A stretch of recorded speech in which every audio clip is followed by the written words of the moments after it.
তুমি আমার প্রতি দয়া করেছ, তুমি আমার প্রতি অনুগ্রহ করেছ, অনুগ্রহ করে তুমি খোঁটা দিয়েছ, খোঁটা দিয়ে তুমি বনী ইসরায়েলকে দাস দাসীতে পরিণত করেছ, তুমি বড় উদ্ধত স্বৈরাচার সীমা লঙ্ঘন করেছ।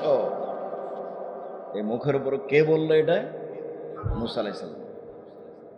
মুসা আলাইহিস সালাম বলছেন, হ্যাঁ আমি যা করেছি তা করেছি, তখন আমি ভুল পথে ছিলাম, তুমি আমাকে হত্যা করবে এই জন্য আমি দেশ ছেড়েছি। আমার প্রতিপালক আমার প্রতি দয়া করেছেন, তিনি আমাকে জ্ঞানে গুণে পূর্ণ করেছেন, তিনি আমাকে নবী করেছেন। তুমি আমার প্রতি অনুগ্রহ করেছ, শিশুকালে লালন পালন করেছ, তুমি আমার প্রতি অনুগ্রহ করেছ, অনুগ্রহ করে তুমি খোঁটা দিয়েছ। বোঝা যায় না কথা? মানে ও বলল, হ্যাঁ তোমাকে আমি লালন পালন করিনি, অনুগ্রহ করে তুমি খোঁটা দিয়েছ, এই সুবাদে তুমি বনী ইসরায়েলকে দাস দাসীতে পরিণত করেছ, তুমি বড় উদ্ধত স্বৈরাচার সীমা লঙ্ঘন করেছ। এবার পরিবেশ উল্টে গেল। এক পর্যায়ে ফিরআউন সিদ্ধান্ত নিল মূসাকে হত্যা করতে হবে। তো সবাই ধাওয়া করলো। আল্লাহ বললেন যে মূসা তুমি বের হয়ে পড়ো, তোমার মানুষ পিছা ধাবন করবে।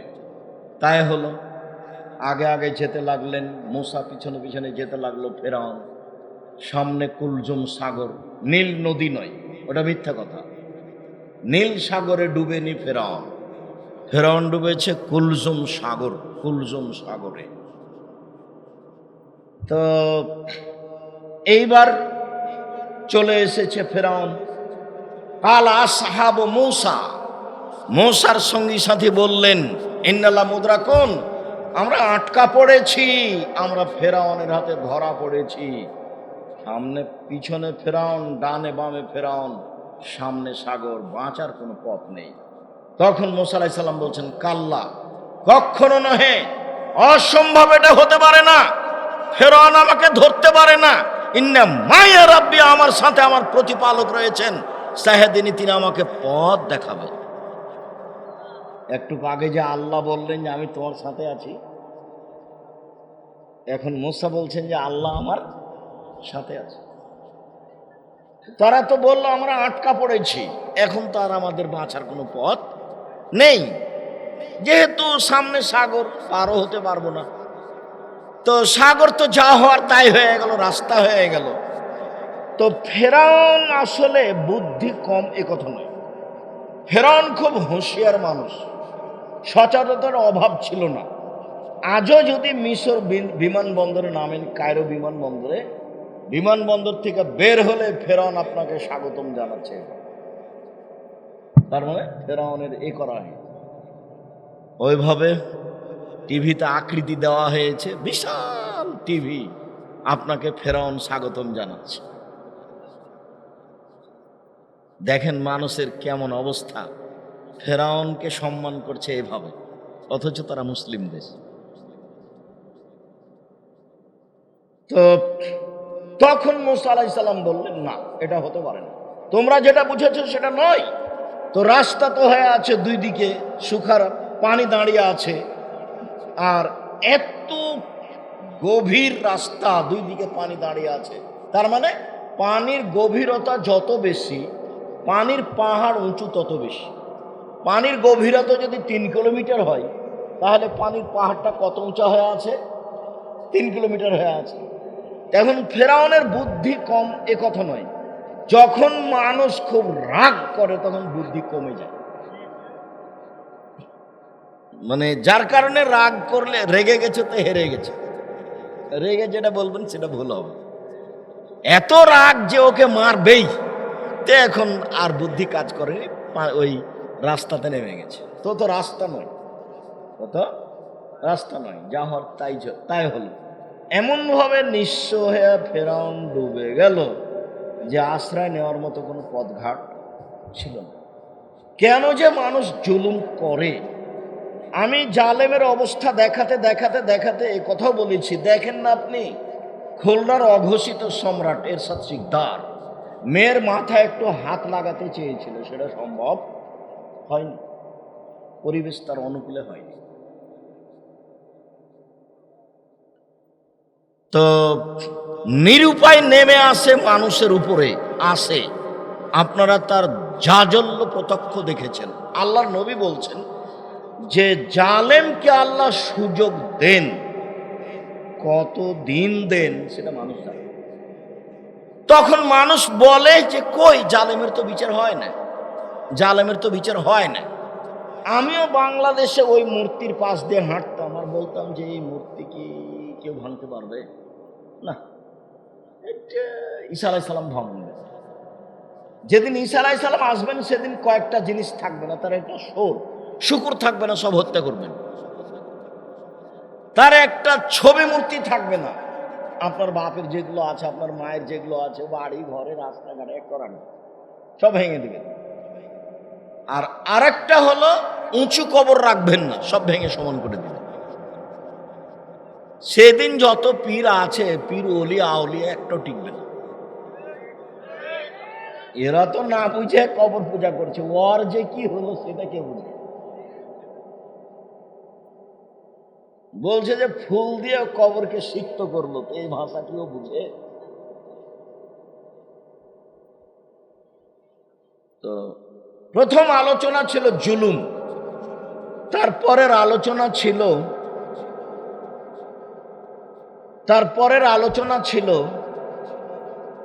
আত্মসাৎ,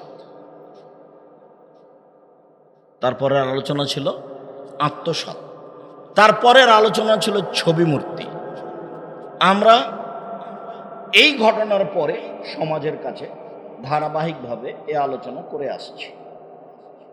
এখন আমাদের মিরপুরে নিয়মিত জুমা চালু হয়, আমরা পবিত্রতায় এসেছি। এখানে বিষয়ভিত্তিক বছর বছর যাবৎ ধারাবাহিক আলোচনা চলবে ইনশাআল্লাহ। ওখান থেকে একটা অংশ আজকে আপনাদের সামনে পেশ করি। আগে বলি, আল্লাহ তাআলা বলেন ফিহে রিজালুন ইউহিব্বুনা ইয়াতাতাহারু, সেই গ্রামে কতগুলি লোক আছে যারা পবিত্রতাকে ভালোবাসে, আর যারা পবিত্রতা অর্জন করেন আল্লাহ তাদের ভালোবাসেন। সেটা হলো মসজিদে নববী থেকে প্রায় 3 কিলোমিটার দূরে একটা গ্রাম কোবা, যেখানে আছে কোবা মসজিদ। সেই কোবা মসজিদে কেউ যদি 2 রাকাত সালাত আদায় করে নামাজ পড়ে, তাহলে সে উমরা করার সমান নেকি পাবে। এটা ব্যতিক্রম মসজিদ। মসজিদে নববীতে 2 রাকাত সালাত আদায় করলে উমরার নেকি হবে, এ কথা মুহাম্মদ সাল্লাল্লাহু আলাইহি ওয়াসাল্লাম বলেন। তো মসজিদে কোবাতে কেউ যদি 2 রাকাত সালাত আদায় করে, তাহলে কিসের নেকি পাবে? উমরার নেকি পাবে। হাদিস সহিহ। তো ওই এলাকার লোকেরা কি যে পবিত্রতা অর্জন করত, আল্লাহ তাদের প্রশংসা করছেন। তখন আমাদের নবী বলছেন, ও কোবাবাসী, তোমরা কি পবিত্রতা অর্জন করো যে আল্লাহ তোমাদের পবিত্রতার প্রশংসা করেন? তখন গ্রামবাসী বলছে যে তেমন তো কিছু দেখি না, তবে এক, পেশাব পায়খানার পরে আমরা পানি দিয়ে পবিত্রতা অর্জন করি। 2, ফরজ গোসল আমরা পানি দিয়ে পবিত্রতা অর্জন করি। 3, আমরা ওযু করি পানি দিয়ে। ও, এটাই হবে, এই কারণে আল্লাহ তোমাদের প্রশংসা করেছে। এখন ভারত, বাংলাদেশ, পাকিস্তানে এক শ্রেণীর লোক বুঝে নিল জাল হাদিসের কারণে, আরে না না, আল্লাহ ওদের পবিত্রতার কারণে যে প্রশংসা করেছেন সেটা হলো এই, পেশাব করার পরে ঢেল টিস্যু পেপার নাও, 40 কদম হাঁটো, পায়ের উপরে পা উঠাও, খক খক করে কাশো, তাহলে এই সম্মান পাওয়া যাবে। ওই দিক ছিল ঠিক কথা, আর এদিক হলো বানানো কথা। তখন যখন এই বানানো কথা জাল হাদিস এদের সামনে দেওয়া হলো, তখন এরা বলল সুবহানাল্লাহ, আল্লাহ প্রশংসা করছেন এমন মানুষের, তাহলে গাড়ি ছুটে যাক, কিন্তু ঢেল নিয়ে 40 কদম হাঁটতে হবে। আচ্ছা, ও যে 40 কদম হাঁটবে তার বউ হাঁটবে না? ধর্ম শুধু ওর জন্য নাকি? বউ কি করবো? বউ ঢেল দিয়ে 40 কদম হাঁটবে, বউ পায়ের উপরে পা উঠাবে, বউ খক খক করে কাজ করবে। পবিত্রতা। আবু মালিক আশআরী রাদিয়াল্লাহু তাআলা আনহু বলেন, রাসূল সাল্লাল্লাহু আলাইহি ওয়াসাল্লাম বলেছেন, আত-তাহুরু শাতরুল ঈমান, পবিত্রতা অর্ধেক ঈমান। এক বাক্য এমন ভাবে আল্লাহর নবী বললেন, আকাশ ছোঁয়া বাক্য, মানে সারা দুনিয়া মিলে হলো অর্ধেক ঈমান। সালাত মানে নামাজ, সিয়াম মানে রোজা, হজ, যাকাত, কোরআন তেলাওয়াত, তাসবিহ তাহলিল, ইবাদত বান্দেগি, দান খায়রাত, সব মিলে হলো অর্ধেক ঈমান। আর পবিত্রতাই হলো অর্ধেক ঈমান। মুসলমানের বাড়িঘর কোথাও ধুলাবালি থাকবে না, বিছনায় কাঁথা লেপ তোষক সপ্তাহে পরিষ্কার করতে হবে। পাকিস্তানির মতো হওয়া হবে না, 2.5-3 মাস পরে গোসল, সবকিছু রেডি। বউটাকে একটু ঝকমকা হতে হবে, পরিবেশটা একটু সুন্দর করে রাখতে হবে। চাঁপা নওয়াজের ভাষাতে লেবড়ি হওয়া হবে না, কিছু জিনিস পরিষ্কার নাই, কিছু নাই, কি করে না করে ঢং ঢং করে ঘুরে বেড়ায়। ছেলে মেয়ের কাপড় চোপড়, স্বামীর কাপড় চোপড়, বাড়িটা পরিষ্কার সবসময় ঝকঝকে। পবিত্রতা অর্ধেক ঈমান, ওযু অর্ধেক ঈমান, ব্যতিক্রম বাক্য। পরের বললেন, সুবহানাল্লাহ আলহামদুলিল্লাহ আমলানি মা বাইনাস সামাওয়াতি ওয়াল আরদ, সুবহানাল্লাহ আলহামদুলিল্লাহ বললে নেকিতে আকাশ জমিন পূর্ণ হয়ে যায়। সুবহানাল্লাহ আলহামদুলিল্লাহ বলতে হবে, দোকানে বসে এভাবে আড্ডা পিটা হবে না, আড্ডা পিটা চিরদিনের জন্য হারাম। দোকানে বসে আপনি মাথায় টুপিতে বসে থাকেন, এশার সালাতের পরে ল্যাংটা মেয়ে নাচে, ওখানে বসে থাকেন, আপনাকে একটু শরম লাগে না? হায়া লাগে না? লজ্জা লাগে না? কেমন কেমন লাগে না? লাগা তো উচিত। পশু প্রাণীর মতো হলে হবে? সেদিন তোমাদের কি হবে, যুগের কি হবে? সেদিন তোমাদের কি হবে, যুগের কি হবে? যেদিন সমাজের লোকেরা হবে আগাছা। তো বলেন কি করতে হবে? ওয়াদা অঙ্গীকার থাকবে না, কেউ কাউকে মানবে না, মতবিরোধ এইভাবে দেখা দিবে। ডান হাতের আঙ্গুল বাম হাতের আঙ্গুলের ভিতরে ঢোকালেন, এই দেখো যেভাবে ঢুকে গেল, সমাজে মারামারি এইভাবে বেড়ে যাবে, কেউ কাউকে মানবে না। তখন তোমাদের কি হবে, যুগের কি হবে? বলেন কি করতে হবে, আপনি বলেন। হ্যাঁ, এক মুখখান বন্ধ রেখো, ওইভাবে আড্ডা পিটা হবে না, দোকানে বসে গল্প চলবে না। এক মুখখান বন্ধ রেখো, ভালো ছাড়া মুখে খুলবে না, যা হবে হবে। 2, বাড়িতে থেকো, জরুরি প্রয়োজন ছাড়া বাড়ির বাইরে যাবে না, জরুরি প্রয়োজন ছাড়া বাড়ি ত্যাগ করা হবে না। আপনার বউ তো বহু দূর, বউ ঘুরে বেড়াচ্ছে, ওটা তো কাপুরুষ। শয়তানি করে জোরে আমিন বলে ধর্ম দেখান আপনি, সমাজে তো আপনার বই ওরকম করে বেড়াচ্ছে। এই যে এখন মহিলা এসেছে, আপনার স্ত্রী, যে মাথায় কাপড় নেয়, আপনার মেয়ে, জবাব আমি দেব? আমি কেন দেবো? আপনি দিন, জন্ম দিয়েছেন আপনি, জবাব দিবেন আপনি। ক্লাস 10-এ পড়ে, মাথায় কাপড় দেয় না, জবাব আমি দেব? আল্লাহ রসুল তো আপনার জন্যই ভালো বলেছিলেন, কিন্তু আপনি তো পারলেন না। আল্লাহ রসুল বলছেন, মান আলা জারিয়াতাইনে, পৃথিবীর মানুষ শুনে রেখো, কেউ যদি 2টা মেয়ের লালন পালন করে, ওয়াদাবাহুয়া, তাদের যদি শিষ্টাচার শিখিয়ে দেয়, তাহলে ওই বাপ আর আমি জান্নাতে এভাবে থাকবো। তখন আঙ্গুল 2টার মধ্যে ফাঁকা রাখলেন না। আর যখন বললেন পৃথিবীর মানুষ শুনে রেখো, যে এতিমের লালন পালন করবে, সে আর আমি জান্নাতে এভাবে থাকবো, তখন একটু ফাঁকা রাখলেন। আমি মনে হয় বুঝাতে পারিনি কথা। কেউ যদি এতিমের লালন পালন করেন, সেই লোকটা আর আল্লাহর নবী জান্নাতে কিভাবে থাকবেন? একটু ফাঁকা। আর কেউ যদি 2টা মেয়ের লালন পালন করে, সেই বাপ আর আল্লাহ নবী জান্নাতে কিভাবে থাকবেন? একসাথে। তো মেয়ে লালন পালন করেন, আল্লাহ তো আপনাকে মেয়ে দিয়েছেন, আপনি তার মূল্যায়ন করলেন না, খালি আম্মু বলে ডেকে শেষ করলেন। যাহাই চাহিল তাহাই দিলেন, ভালোবাসা দেখিয়ে মোবাইল কিনে দিলেন। তো সেটা কি লালন পালন হলো? আবার বলছেন মানালা সালাসা বানাতিন, কেউ যদি 3টে মেয়ের লালন পালন করে, শিষ্টাচার শিখিয়ে দেয়, বিদ্যা শিখিয়ে দেয়, বিবাহ শাদী দিয়ে দেয়, তাহলে ওই 3টে মেয়ে থাকবে ওইদিকে জাহান্নাম, আর এইদিকে ওর বাপ, আর মধ্যে হলো মেয়ে 3টে। কুন্নাল্লাহু সিতরান মিনান নার, ওরা 3টে মেয়ে বাপের জন্য জাহান্নাম থেকে অন্তরাল হয়ে যাবে। আমার বাপকে আগে জান্নাতে দিতে হবে, তারপরে কোনো কথা। এত শক্ত হয়ে বিচারের মাঠে মেয়েরা বেঁকে বসবে যে জান্নাতে দেওয়া ছাড়া আল্লাহর পথ থাকবে না, উনি দিবেনই। তো মেয়ে লালন পালন করলেন কিভাবে যে উল্টা জাহান্নামের পথ খুলে গেল, উল্টা জাহান্নামের পথ খুলে গেল। বাপ লালন পালন করেন, আদর দিয়ে চুমা খেয়ে 8-10 বছর যাবত লালন পালন করেন, এবার বড় হয়েছে তো এবার লাঠি। কথা তো আমি বলিনি, এটা নবী বলছে। দেশের সরকার বা আরো যদি কেউ লাঠি তুলে দেয় তো নবীর কথা কি উঠে যাবে? 5টা হাদিসে ধারাবাহিক উল্লেখ হয়েছে পরিবার কন্ট্রোল করতে হবে লাঠি দিয়ে, আমি বলিনি এই কথা।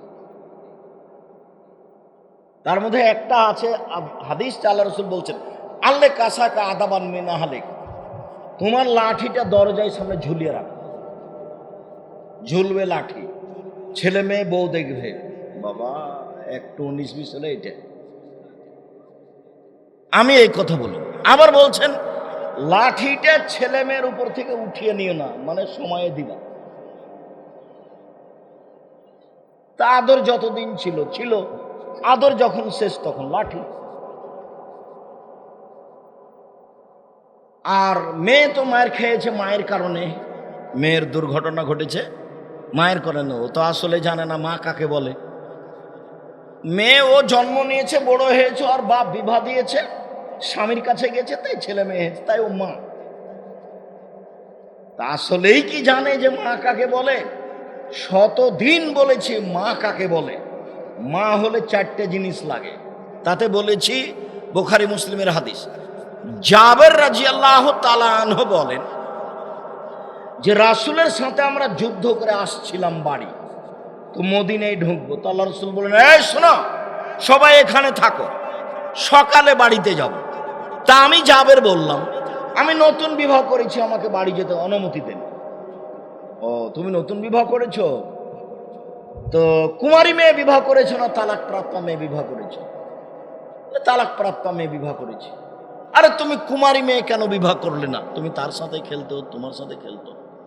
তখন আল্লাহ রাসূল জাবের বলছেন শুনেন আল্লাহর নবী, আমার বাপ উহুদের যুদ্ধে শহীদ হয়েছেন 9 জন মেয়ে রেখে।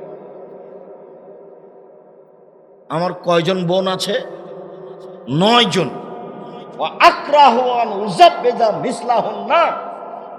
আমি তাদের বয়সের মেয়েকে বিবাহ করা পছন্দ করিনি।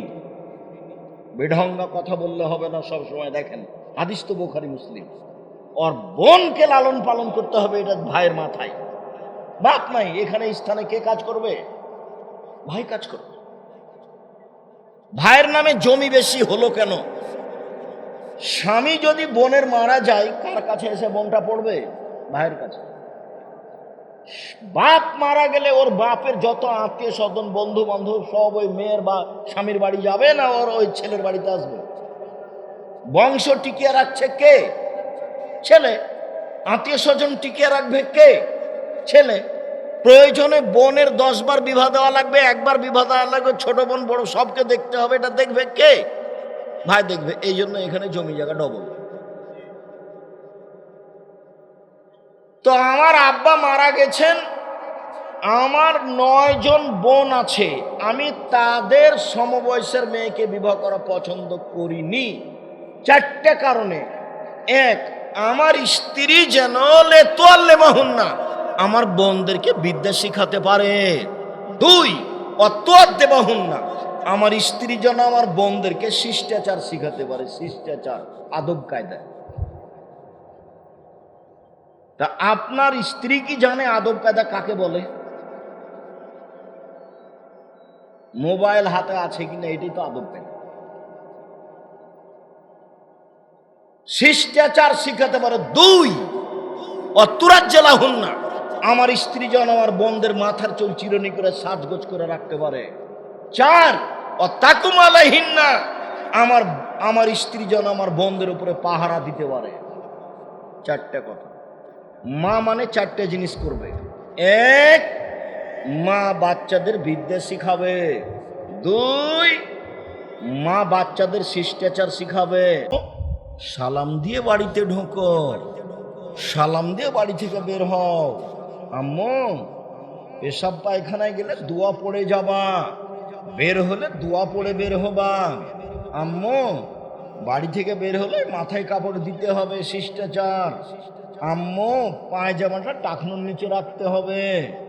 আম্মু বাইরে বের হলে এইভাবে তেল কাজল আসকারা মাস্কারা চোখে দেওয়া হবে না, পুরুষ মানুষ দেখতে পাবে। যত ইসলামী নিয়ম নীতি আছে সব শিখাতে হবে। কৃষ্টি কালচার, তার নাম আদাব। আম্মু রাস্তায় চলার সময়তে রাস্তার এক পাশ দিয়ে চলতে হবে, এদিক ওদিকে চক্ষু উঠানো যাবে না। মেয়ে মানুষকে আল্লাহ পর্দা করতে বলছেন বলে চক্ষু নিচু করে। শিষ্টাচার শিখাবে। শিষ্টাচার, শিষ্টাচার কি জিনিস? শিষ্টাচার কি এইটা যে যখন ক্লাসে শিক্ষক ঢুকবে তখন দাঁড়িয়ে বলবে ওয়ালাইকুম আসসালাম? শিষ্টাচার কি এইটা যে বাচ্চাকে শিখাবে সালাম দাও, সালাম দাও, আসসালাম আলাইকুম? কিভাবে বাচ্চা সালাম দিচ্ছে? আসসালাম আলাইকুম। বাপ পাশে দাঁড়িয়ে আছে। শিষ্টাচার কি এইটা? নতুন বউ এসেছে তখন শ্বশুরের পায়ে সালাম দিচ্ছে। শিষ্টাচার কি এইটা? শিষ্টাচার কাকে বলে? ঢং করে বের হচ্ছে মেয়ে, মায়ে দেখে না, শিষ্টাচার কাকে বলে? মেয়ে মা এই মেয়েকে ধ্বংস করেছে। যেটা আল্লাহ রাসূল বলেছেন, সঙ্গ দোষে লোহা ভাসে। চাঁপাইনবাবগঞ্জের ভাষা, সঙ্গ দোষে লোহা ভাসে। ওর বাপ মা তাকে ইহুদি করেছে, ওর বাপ মা তাকে খ্রিস্টান করেছে, ওর বাপ মা তাকে আগুন পূজক করেছে। ওর বাপ মা যেভাবে গড়ে তুলেছে মেয়ে সেভাবে গড়ে উঠেছে। তো মেয়ে মাথায় কাপড় দেয় না, তো মাথায় কাপড় দিতে দেয়নি কে? ওর মা। এভাবে সাজগোজ করে বের হয়েছে মেয়ে, তো বের করেছে কে? তার মা। শিষ্টাচার। 3, পরিপাটি করে রাখতে হবে। মায়ের উচিত পায়জামা পরবে না প্যান্ট পরবে মায়ে দেখবে। সারা দিন ওই মা তার বাচ্চাকে প্যান্টটা পরাচ্ছে, প্যান্টটা টাকনোর নিচে যায়, ওর মা দেখে না। ওর বাপ একটা মেয়ের জন্য জামা নিয়ে এসে তাতে আছে কার্টন। কার্টন কেন আছে? আয়েশা রাদিয়াল্লাহু তাআলা আনহা বলেন যে আমি একটা চাদর বাড়ির দরজাতে গায়ে লাগিয়েছিলাম, তাতে ছিল ছবি। আল্লাহ রাসূল ঢুকে একবার তাকে ছিঁড়ে টুকরা টুকরা করে দিলেন। একটা এসেছে ফানাকা যাও, বাড়িতে ঢুকে যখন কোনো কিছু তো দেখতেন ছবি মূর্তি, তাহলে তাকে একবারে ভেঙে চৌচির করে দিতেন। এখন বাড়িতে ঢুকেই দেখছেন যে আপনার স্ত্রী আপনাকে তরকারি দিয়েছে, তো তরকারির বাটিটা হলো রুই মাছ। তরকারির বাটিটা কি? রুই মাছ। আপনার স্ত্রী একটা প্লেটে আপনাকে খেতে দিয়েছে, সেই প্লেটটা আছে চিংড়ি মাছ। বাড়িতে এখন আয়না আছে, সেই আয়নাটা হলো কাতল মাছ। আপনার ছেলে মেয়ে যে ছোট বাচ্চা 2 বছরের, 1 মাসের, 6 মাসের, 2 বছরের যে পটে পায়খানা করছে সেটা হলো ঘোড়া। সেটা কি? ঘোড়া। পট বুঝেন না নাকি? সেটা হলো ঘোড়া। সুন্দর করে আপনার স্ত্রী শোকে যে কাঁকড়া সাজিয়ে রেখেছে, শিক্ষিতা মহিলা নয়, ও হলো চাঁপাইনবাবগঞ্জের ভাষাতে হস্তিনী। ও পরিবার ধ্বংস করেছে। জাবের বলেন আমার বোনদের সমবয়সের মেয়েকে আমি বিবাহ করিনি চারটা কারণে। এক, বিদ্যা শিখাবে। দুই, শিষ্টাচার শিখাবে। তিন, সাজগোজ করে পরিপাটি করে রাখবে। চার, আমার বোনদের উপরে পাহারা দিবে সব সময়। এই কোথায় গেছিলে? এই দেরি করলে কেন? এই মাথায় কাপড় না দিয়ে কোথায় যাচ্ছ? আমার স্ত্রী আমার বোনদের উপরে কি করবে? পাহারা দিবে। বলছিলাম রাসূল সাল্লাল্লাহু আলাইহি ওয়াসাল্লাম বললেন, সুবহানাল্লাহ আলহামদুলিল্লাহ বলে আকাশ জমিন নেকিতে পূর্ণ হয়ে যায়। তারপরে আল্লাহ রাসূল বললেন, আস-সাদকাতু বুরহান, দান হলো দলিল। সালাত আদায় করে জান্নাত পাওয়া যেতে পারে, সালাত দলিল নয়। হজ করে জান্নাত পাওয়া যেতে পারে, হজ দলিল নয়। রমজান মাসে সিয়াম পালন করে জান্নাত পাওয়া যেতে পারে, সিয়াম দলিল নয়। সুবহানাল্লাহ আলহামদুলিল্লাহ বলে জান্নাত পাওয়া যেতে পারে, এটা দলিল নয়। কোরআন মাজিদ তেলাওয়াত করে জান্নাত পাওয়া যেতে পারে, এটা দলিল নয়। পৃথিবীতে একটাই ইবাদত আছে, সেটা হলো দলিল। সেটা কোন ইবাদত? দান। জাতিকে বুঝাতে পারিনি যে দান ইবাদত। তখন জাতি বুঝেছে যে অমুক বলল ভাইজান আমাকে 500 টাকা দিবেন, আমি খুব অসহায় মানুষ। তখন আমি বুঝলাম ও ঠেকা পড়েছে, সেই জন্য বলছে যা, আচ্ছা যা 300 টাকা দিলাম, যা আর আসিস না এখানে। তো ও তো এখনো বুঝেনি যে এটা আমার দান। ও বুঝলো যে তার প্রয়োজনে ও বলেছে, আমাকে খুব একটা ভালো লাগেনি, খারাপ লেগেছে, তো যাই হোক অপমানিতরা বিদায় করলে কি হয়, তাই এটুকু দিলাম। মানুষকে বুঝতে হবে যে দান কি? ইবাদত, এবং ইবাদতের জগতে সবচেয়ে শক্তিশালী ইবাদত। ইবাদতের জগতে সবচেয়ে শক্তিশালী ইবাদত। বিচারের মাঠে বলবো আমি জান্নাত পাবো, তো ফেরেশতা যদি বলেন কেন, তখন আমি বলবো আমার কাছে দলিল আছে।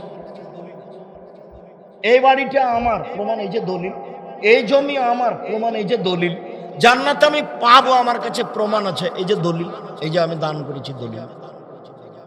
একজন লোক এসে বলছে, আল্লাহর নবী আমার বাপ মারা গেছেন, জমি জায়গা ছেড়ে গেছেন, ওসিয়ত করে যাননি। আমি যদি আমার বাপের নামে দান করি তাহলে আমার বাপের পাপ মিটে যাবে কি? আল্লাহ রাসূল বলেন হ্যাঁ, বুখারী মুসলিম। তখন বললেন না হ্যাঁ তুমি দান করলে তোমার বাপের ছোট পাপ মিটে যাবে, বড় পাপ থাকবে, এই কথা বললেন না। ও বলল যে আমার বাপ তো জমি জায়গা ছেড়ে গেছে, ওসিয়ত তো করে যাননি, তো আমি যদি আমার বাপের নামে দান করি তাহলে তার পাপ মিটে যাবে কি? তালা নাম হ্যাঁ। অসাব্র দিয়ে ধৈর্যের পরিচয় দিতে হবে। ধৈর্য সব জায়গাতেই ধৈর্য লাগবে। মন খারাপ করে কিছু বলা যাবে না।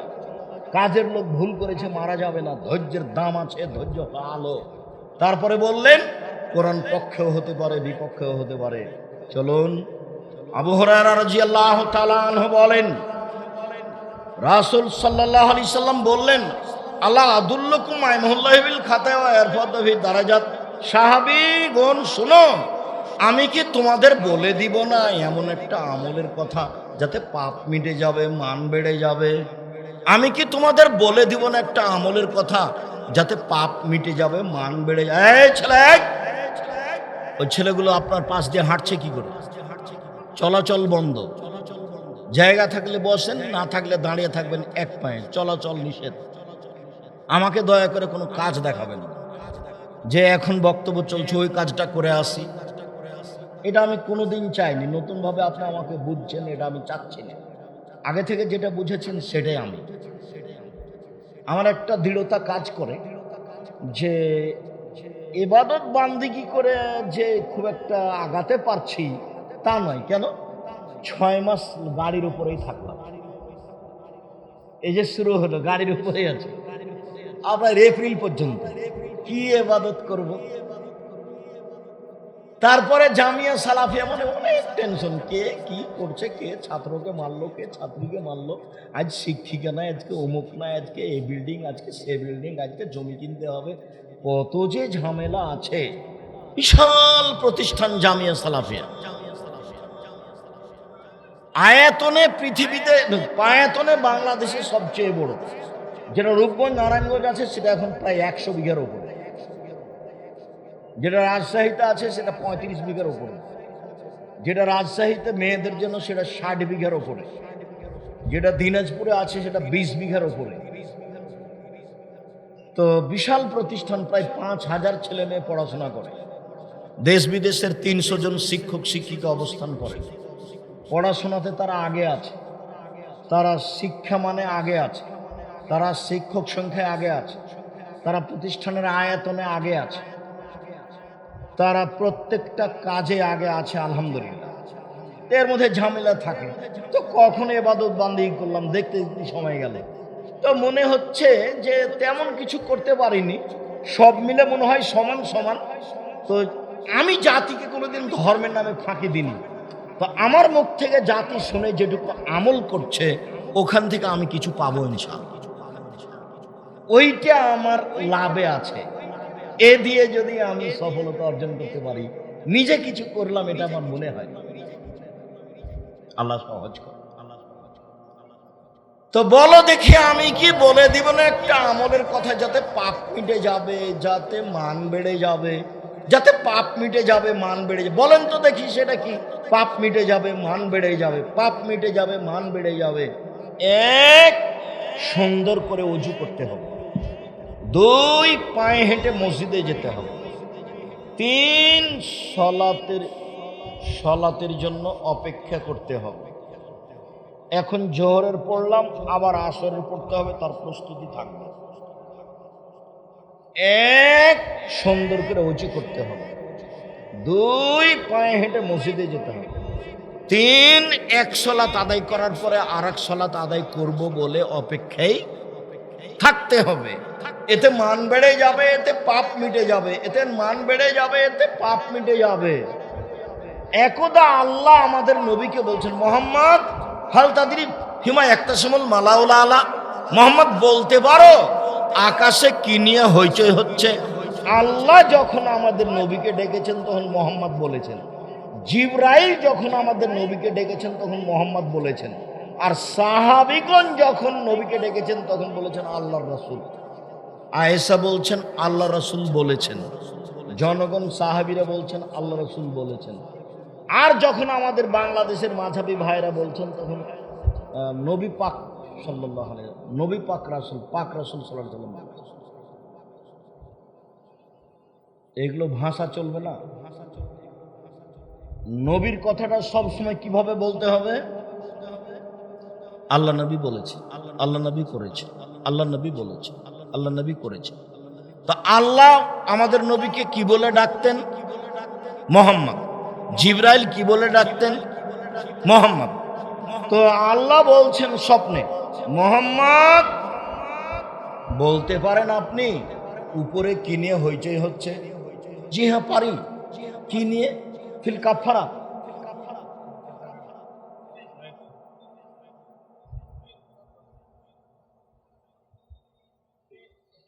পয়সাপাতি গুনাও হবে না, কথাও নিষেধ। যেটুকু করেছেন এটুকু একটা ভুল সিদ্ধান্ত, ভুল কথা। তো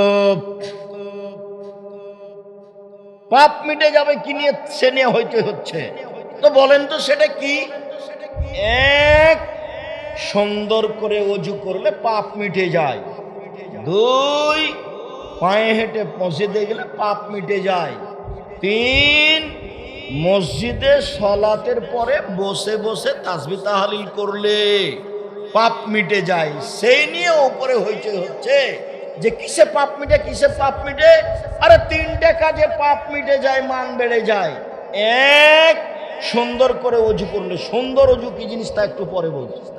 2, পায়ে হেঁটে মসজিদে গেলে। 3, সলাতের পরে বসে একটু তাসবিহ তাহলিল করলে মান বেড়ে যায়, পাপ মিটে যায়। এবার আল্লাহ রাসূল বলছেন, মান ফাআলা হাযা আশা বিখাইরিন মাতা বিখাইরিন, এরকম কাজ যে করলো তার বেঁচে থাকা ভালো, তার মরে যাওয়া ভালো।